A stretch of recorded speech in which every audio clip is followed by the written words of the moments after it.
me is Isleworth. Okay. And they didn't quite know what was wrong. And they said, oh, you're suffering from shock, have a cup of tea and go home.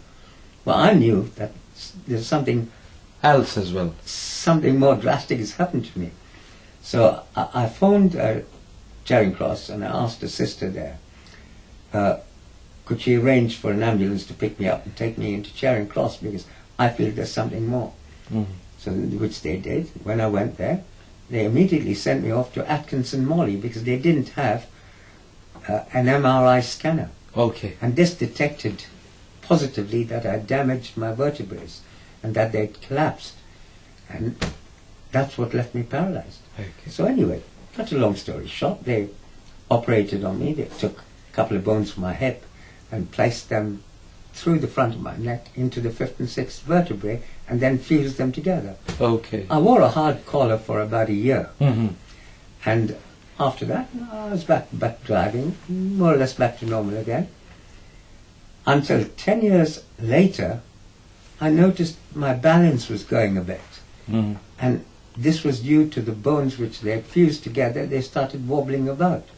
So I had to go back into hospital again for another major operation, where they then inserted 2 titanium plates in the back of my neck to keep the bones from actually moving around. Okay. So I've had that done.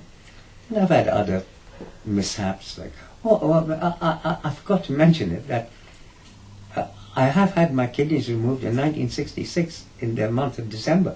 Just diagnosed within 2 months. Yes. It was so fast. It happened so fast. Is it because you were working in that printing business? No, you might think? Well, sometimes I think it was a chemical I was using called MEK. That's methyl ethyl ketone. Any printer knows about it.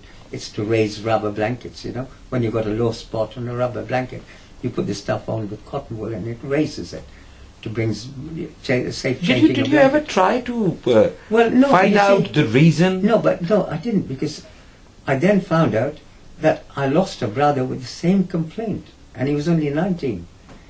Like the kidneys? Yes. Is it in your Well, family? now it's hereditary. We've since found out that 3 of us, 4 actually, a sister of mine who contracted it, but she's fine. But now I notice she's getting a bit of edema in her feet. Edema meaning swelling. That's fluid. So kidney problems can be hereditary? Oh, yeah, very much so. In my case, I think it is, because Okay. I lost a brother at the age of 19. Okay. Another brother was a car salesman, contracted it when he was 55, and both these brothers died. So you want to say it has something to do with the blood? Well, no, I think it's just genetic. Genetic. Just Okay. genetic. Brian, tell us about your life, your social, your married life. How old were you when you contracted this dialysis? I was 20. Oh God, such a young age. I am now 63. I'm going to be 64.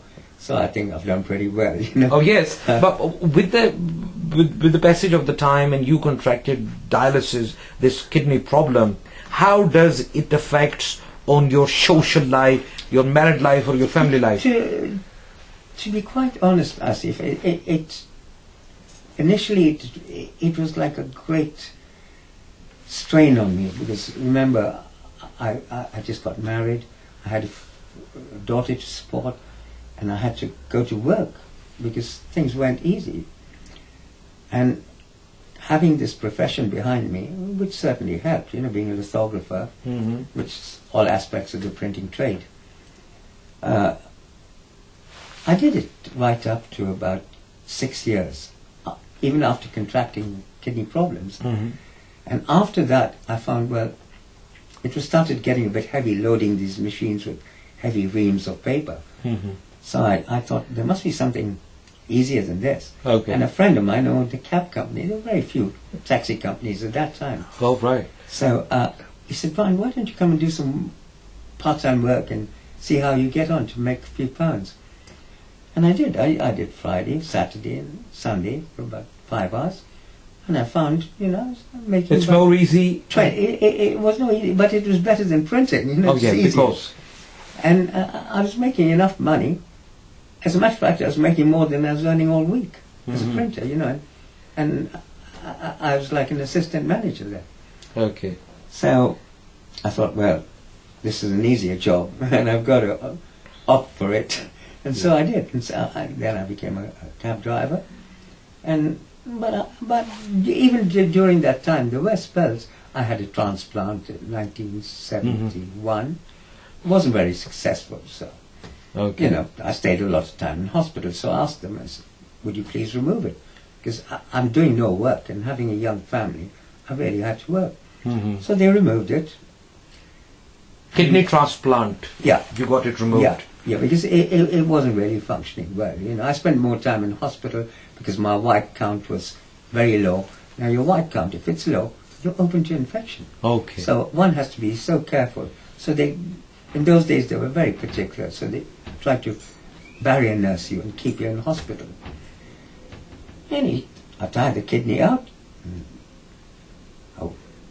everything went well for a while.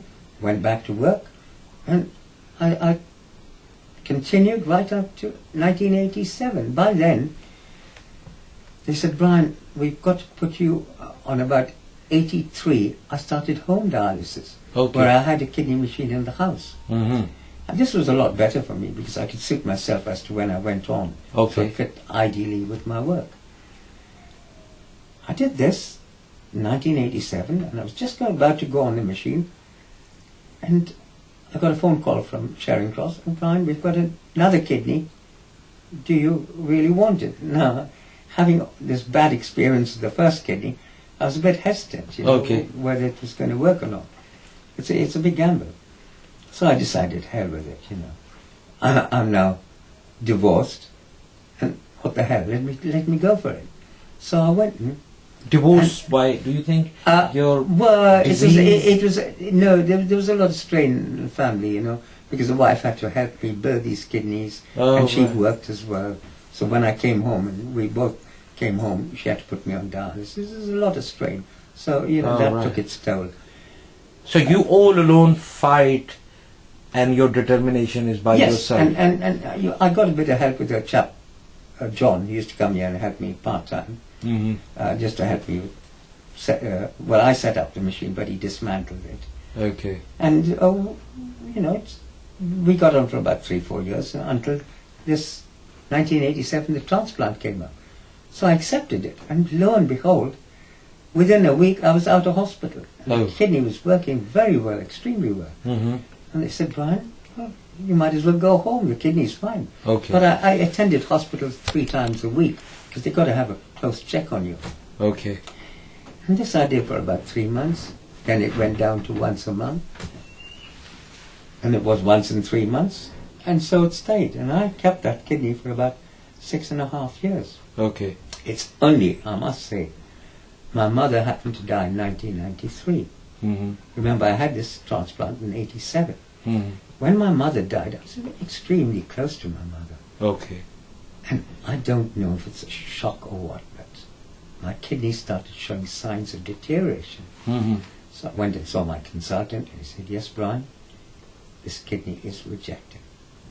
So it came as rather a blow to me, because I thought, You already had one. Well, I was fine with this kidney, no problems. And then all of a sudden I was told that this kidney is going to reject, and you're going to have to go back on dialysis. Mhm. It was a bit of a blow, but I thought, well, I know what dialysis is, I've been doing it long enough, so let's give it another bash. So I took the kidney out, stayed in hospital another week, which was very, very good, Mhm. It all happened so quickly. And I came back onto dialysis. I didn't come back home. Mhm. I went to Charing Cross. I thought, well, I've had enough of home dialysis. Let me go and dialyze at Charing Cross. Mhm. So this I've been doing ever since, 3 times a week. Ever since 1997. 1993. 1993. And Remember, I now, had the transplant in 87. Okay. It rejected in 93. In 94, actually, January. Okay. And since then, I've been back on dialysis. So you have 2 transplants. Yes, one didn't work. One wasn't didn't very well. One successful. gone 6 years. The other one lasted nearly 6.5 years, actually, because I had it in about June or July, Okay. 87. And but since then, thank God, I'm able to cope. I stopped driving about 2 months ago, Okay. because I contracted glaucoma. I've also contracted a lot of other complaints since then. It's all due to dialysis. You know, like I said, you know, dialysis, it does take its toll. It's all right for patients who come on